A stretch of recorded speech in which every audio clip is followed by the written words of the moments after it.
Perkenalkan, nama saya Julia Ganesi dengan NIM 251510701050. Di sini saya akan menjelaskan tentang Pancasila sebagai dasar negara. Pancasila sebagai dasar negara itu memiliki beberapa aspek, yaitu sejarah. Sejarah Pancasila itu dirumuskan oleh pendiri-pendiri yaitu Soekarno, Muhammad Hatta, Muhammad Yamin, dan bidang-bidangnya kayak BPUPKI yang berdiri pada tanggal 1 Juni 1945. Nah, makna dan fungsinya Pancasila itu sendiri memiliki sebagai dasar negara dan ideologi bangsa. Nah, untuk ideologi bangsa itu serangkaian nilai, keyakinan, atau prinsip dalam menjalani kehidupan bermasyarakat, berbangsa, dan bernegara. Indonesia memiliki ideologi bangsa memiliki fungsi sebagai pedoman dan arah bagi bangsa dalam mencapai tujuan nasionalnya. Nah, ciri-ciri ideologi itu mempunyai nilai dasar, terus mempunyai prinsipnya dan sifat yang dinamis juga, sifat yang universal.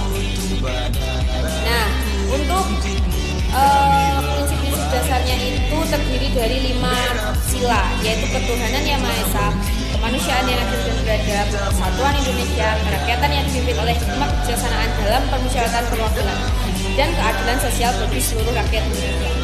Contohnya itu pada sila pertama itu kayak menghormati dan menghargai kebebasan dalam beragama.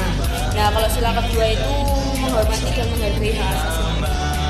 Kalau sila ketiga itu menghormati dan menghargai keanekaragaman seperti ras, suku, agama, dan budaya.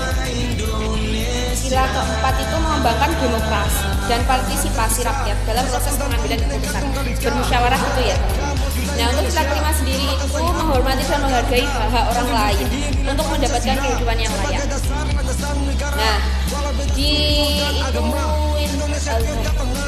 di prinsip-prinsip dasar itu ada 5 sila, dan untuk implementasi dalam kehidupan bangsa dan negara itu baik dalam bidang politik, ekonomi, sosial, budaya maupun hukum itu implementasi Pancasila itu diharapkan dapat menciptakan masyarakat yang adil, makmur, dan sejahtera. Nah, untuk tantangan dan peluang itu di zaman sekarang itu menghadapi berbagai tantangan yang juga dapat menghambat ideologi Pancasila. Jadi diperlukan untuk memperkuat pemahaman Pancasila dalam kehidupan berbangsa dan bernegara. Nah, untuk tantangannya sendiri itu seperti contohnya radikalisme atau intoleransi. Itu ancaman terhadap persatuan dan kesatuan bangsa. Jadi kalau ada radikalisme itu bisa merusak persatuan antar sama warga Indonesia.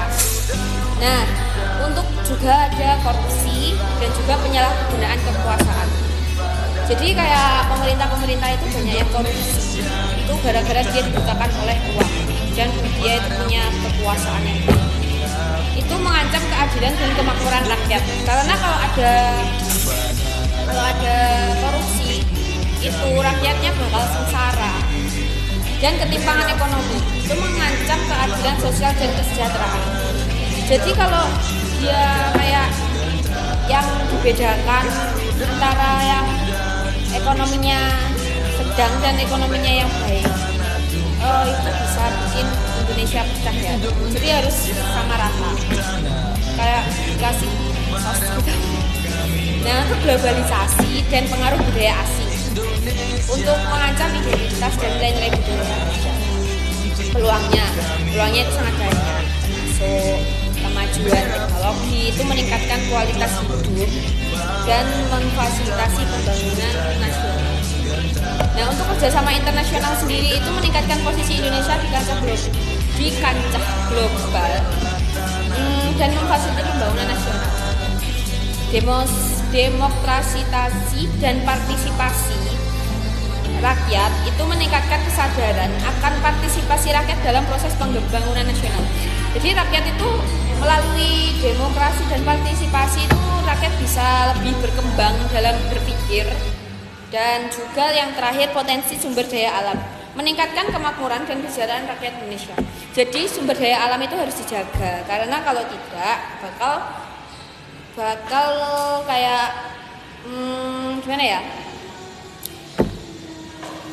bisa rusak dan juga kalau nggak dijaga atau dipelihara atau dikelola dengan baik, itu bakal memberikan dampak yang sangat-sangat sangat-sangat buruk seperti itu.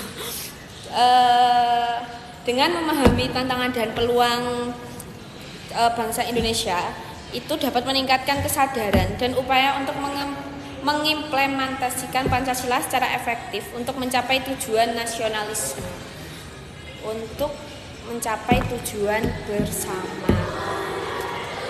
Jadi segitu penjelasan dari saya, mohon maaf kalau kurang.